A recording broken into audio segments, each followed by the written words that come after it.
So, Bad Wolf and Parting of Ways was an okay episode, and of course the end of it ended with Christopher Eccleston regenerating into David Tennant.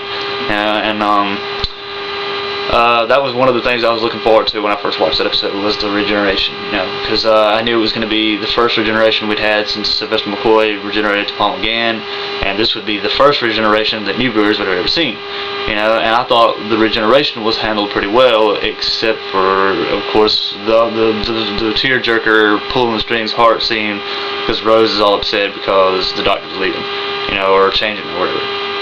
And I just, and the thing is, the way they're handling the regeneration now is it's just like, they're handling the regeneration of David Tennant into Matt Smith completely different than they did Christopher Eccleston into David Tennant. Christopher Eccleston into David Tennant was no big deal. That's the way generation, that's the way it should be treated. Because it's not a big deal. It's just, it's what Time Lords do. That's just, it's natural for them. It happens. It's just like the caterpillar and the butterfly. But the way they're treating David Tennant going into Matt Smith is David Tennant is going to die, and a new character is going to be introduced into the series as the Doctor, and that's not it at all. It's like Lo-Fi Life was talking about. He was talking about, that's not what that is. It's the same guy, just a different face. And I'm not gonna get off on that. I need to stay on what I'm talking about. So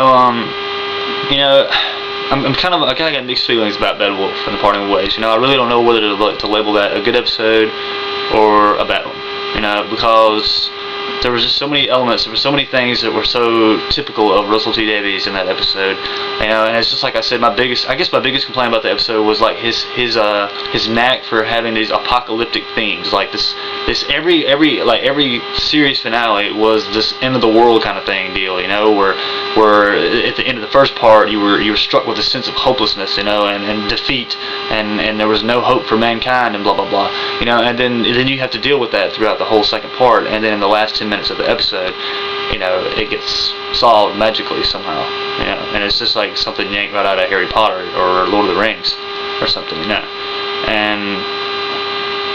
I guess that's my biggest complaint. Like I said, and of course, again, Russell T Davies deals with CGI aliens and not the real deal. Like the close-ups of the Daleks were the real deal, but then he had to have all these shots of the skies full of Daleks flying down, blasting everything. So I just, to me, that was just like, that was a little overboard. It's you can write a good Dalek story, a plausible, a good, entertaining Dalek story with only 4 Daleks, and Helen Raynor is proof of that, because you go to two-parter Daleks in Manhattan and Evolution of the Daleks, it only had 4 Daleks in it, and that was for me the most entertaining Dalek story of the new series so far, because it just wasn't impossible odds or anything. It felt like a genuine episode of Doctor Who. So, and then just Russell T Davies, the way he goes about the conquest of Earth by a particular species is he sets it in motion, kind of like a motion picture or something. So like when you're watching Parting of Ways, it's not like you're watching an episode of Doctor Who. It's like it should belong on the silver screen, and I know that a lot of people have been telling me that's the idea. No, that's not the idea. It's not supposed to look like it belongs on the silver screen. That's why we go see Star Wars in the theater, or Men in Black, or 2012 or something. You go to the movies to watch a movie. You don't go to the movies to watch a TV show, and you watch television for television entertainment. Not unless you're watching the movie channel or Cinemax or whatever. But anything you see on Cinemax, though, if it's a movie that you really like, chances are you've seen it in the theater first. But with Doctor Who, that's all people know about it, as far as Doctor Who is just television. That's as far as it's ever been. And for me, that's as far as it should go. Because that's just what Doctor Who is. It's been known for nearly 40 years now as a television series, and for me, to make it into a movie would kind of be like what they did with Transformers. I'm a big fan of the cartoon, like back in the day. And then they did live action, and they made the CGI and everything. And they just kind of butchered it.